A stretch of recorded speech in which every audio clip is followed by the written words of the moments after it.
My symptoms were so bad that I wasn't sure how much longer I'd be working. I was using a walker and my walker wasn't cutting it because I was having troubles in lines. And so I was getting ready to do a wheelchair. A week before I started your program, I had caught COVID for the second time. And I was actually in the emergency room the day before I started the program. I'm Kim. I started Transform a year and a half ago, and I had my main diagnoses were mast cell activation syndrome, long haul, and POTS. Mast cell activation, long haul, and POTS. These are all my bread and butter, but these are all mystery diagnoses that are actually very complex and deemed pretty much untreatable out there. So first thing first, you mentioned POTS. For our audience here, POTS means postural orthostatic tachycardia syndrome. And I'm curious, with POTS, we know now POTS, long haul COVID, as well as mast cell activation syndrome are all linked. So could you give me a little bit, and everybody watching here, a little bit of a synopsis of how you ended up with those three diagnoses? So it started after I had COVID. I had a real mild infection, no big deal. Got through it just fine. And then I was ready to going back to work, and on day 8 I woke up and I could not breathe. Ended up at the ER, and that started a whole cascade of ER visits. I think I had 10 that year. And then I was very quickly diagnosed with long COVID, and about 4 months later diagnosed with POTS. It wasn't until a year and a half after the POTS diagnosis that I got diagnosed with mast cell activation as well. So can you share with everyone what kind of work you do? I work in veterinary medicine. Okay. So you're a vet tech? Yeah. Okay. So how many years, when you're looking at the COVID with the long haul, the mast cell, and the POTS, how many years or months have you been dealing with these symptoms for now that you're looking back? Since January 2022, but looking back and going through the program, I realized that my symptoms actually started when in about 2019. So I was about 35 when my symptoms started. Really about 6 years total from then and now. So that's the thing a lot of people don't realize is there are early signs before, and at first people will dismiss some of those symptoms and signs. So Kim, when you look back now at 2019, what were some early signs and symptoms that you initially dismissed or your doctors did? So I went to a routine doctor appointment, and my blood pressure was high. So they said, you need to follow up with that. So I went to my primary and I followed up and told her I would exercise. I didn't want to go on medication. And then I was going for just small walks, just easy walks. And I told my doctor, I came back and reported, I was like, hey, heart rate's getting up to 170. I just walked to the mailbox. What's up with that? And she's like, well, is it staying there? And I was like, no, it goes back down. And she says, okay, well, then I'm not worried about it. And I think it was 6 months later that I was having palpitations. And so they sent me for a cardiac workup at that time. Okay. How many specialists have you been to prior to us working together a year and a half ago? Probably like 10 at least. What kind? I've seen the POTS specialist at Mayo Clinic. I've seen a mast cell activation specialist. I've seen cardiology. I've seen like 3 neurologists, and an allergist. Yeah. Why do you think they were able to help? No, actually, I don't actually see most of those doctors anymore. Well, what do you think was the number? I mean, so many people dealing with POTS or mast cell or long haul have had the same journey and haven't received any help from the traditional medical model or medical doctors. And in your opinion, what was the reason why they couldn't help or didn't help? I think they just don't know. I mean, even at the Mayo Clinic, they even told me, they said, we don't really know. It's just trial and error, and we'll try you on this medication, see which one works. So that's the thing. People don't realize that by and large, there's difficulty with doctors understanding the symptoms. You know, like 6 years ago, you didn't even have the symptoms detected. And now looking back, you can. Number 2, diagnostics are really awful to make the diagnosis. And then number 3, even if you have a diagnosis or suspected diagnosis, the very doctors you're going to see, whether it's the allergist, the neurologist, or cardiologist, their treatment plan is like what's called trial and error. Yeah. So what do you think were the things that you tried that didn't help? So I feel like when I joined the program, I feel like you had undid everything that conventional medicine had done. Like I was on so many medications and you were like, I don't like that. Well, no, it's not a matter of like or not like. For me, I was like, if it's doing the intended purpose and you're getting the outcome of it, then keep it. But if it's not, or it's making things worse, then it's a heck no for me. Right. Well, that's the thing. It was making me worse as I was on Pepcid and birth control pills, and you pulled me all off of that stuff, and I feel so much better now. Well, let's talk about Pepcid. Let's talk about birth control pills. When we're talking about Pepcid, we're talking about medications that mess with your digestion. When we're talking birth control pills, we're talking about medication that messes with your hormones. So looking at digestion and hormones as two major categories here that none of these doctors address. How big of a factor was fixing your digestion? Number one. Number two, fixing your hormones. Digestion and food. Let's talk about digestion first. So digestion was huge because I had the broken stomach acid because of the Pepcid use. And then I also had a fat digestion problem, which may be genetic. It may be because of the food allergies and the Pepcid. It was just slowing down my gut. Yeah. I even had in all the workup, I even had a GI scope done, and they just showed inflammation from my esophagus to my small intestine, but no reason for it. They're like, it's inflamed, but we don't know why. And the biopsies all came back clear. So they didn't really know why I was like that. And when they were about to send me for a swallow test before I saw you, but realizing after that, like all of that stuff was paralyzing my stomach. And then we found later that I had SIBO. Like it just developed this whole breeding ground for this bacterial infection in my gut that was just slowing everything down. And yeah, bad digestion begets more and more food allergies, and bad digestion begets more and more gut infections. So it's like the circular loop.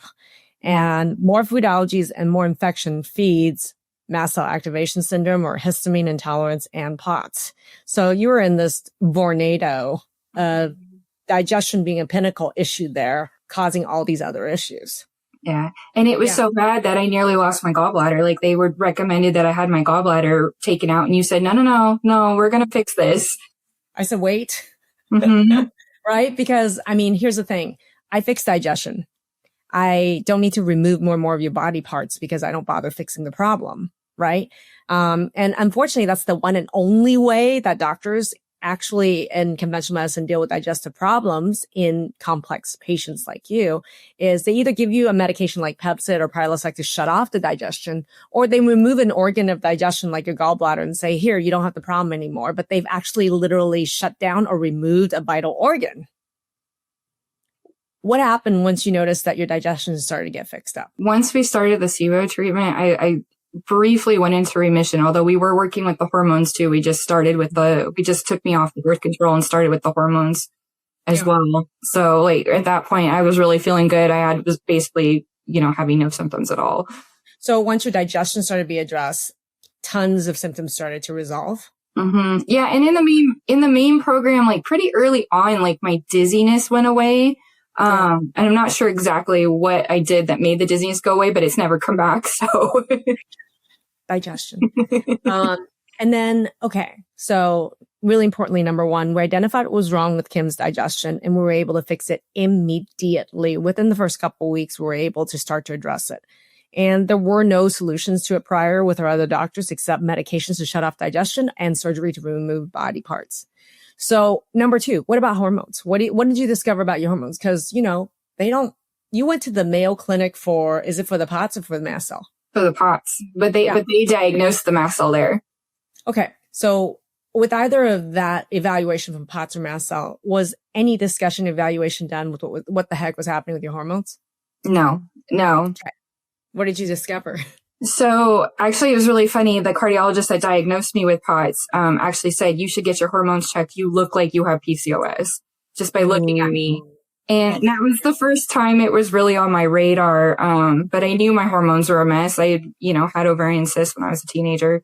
And that's the reason why I was on the birth control in the first place.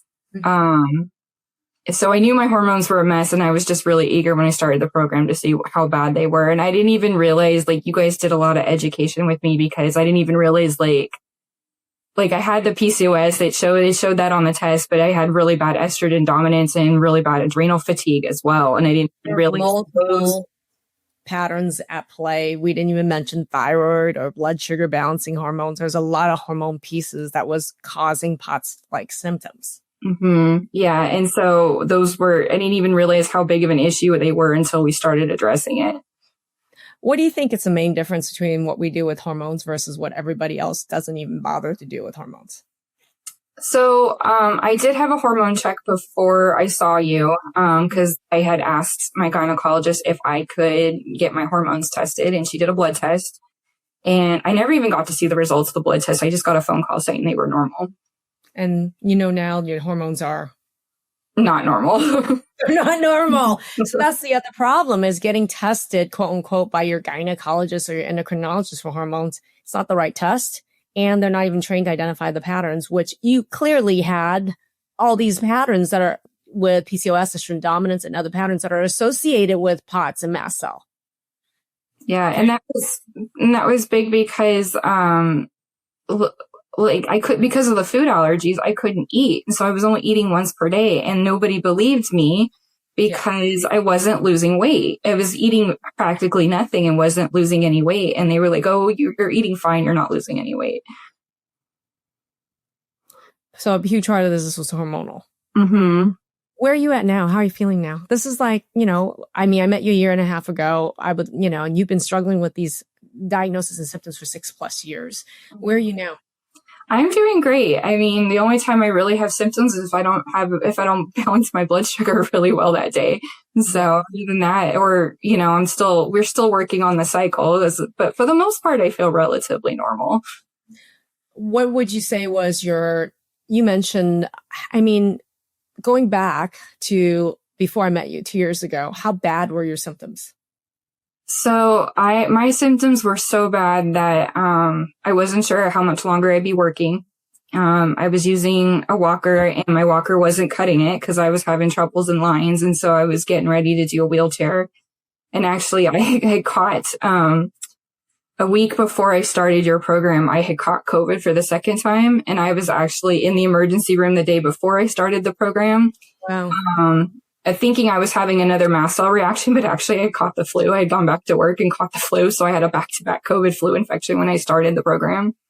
So I was pretty sick when I started the program. Yeah. A lot of people don't realize how big of a trigger COVID and long haul is for both POTS and mast cell. Mm-hmm. Yeah. So right now, you said you were in a walker. The symptoms were so bad you were considering not being even able to work. Where are you now? Well, right now I'm working 40 hours a week and doing great. I love it. My next question is going to be, it's really out of the box to be working with me and the team online like this, doing testing, education, getting these kinds of results. What do you have to say about this process and what it's been like for you to anybody who doesn't know anything about you, me, or how you got these results? What would you say to them? I mean, this was exactly what I needed. I mean, there were people in the group with you that are suffering as well with the same ailments, and you walked through them with them. And it was a support group that I wasn't expecting. I mean, you have a nutrition counselor, that you met with us weekly as well.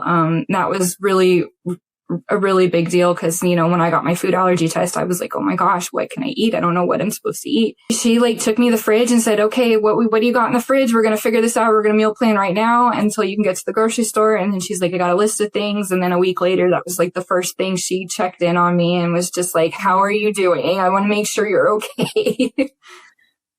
Love her. And then my next question is, what do you think this was worth to you? What do you think has been the value of having these results over just the last couple months? How would you value this? I mean, I'm a participant in my life again. I mean, I'm not sitting in bed and stuck and not being able to do anything. I can actually go out and do things. I can actually participate in my own life again.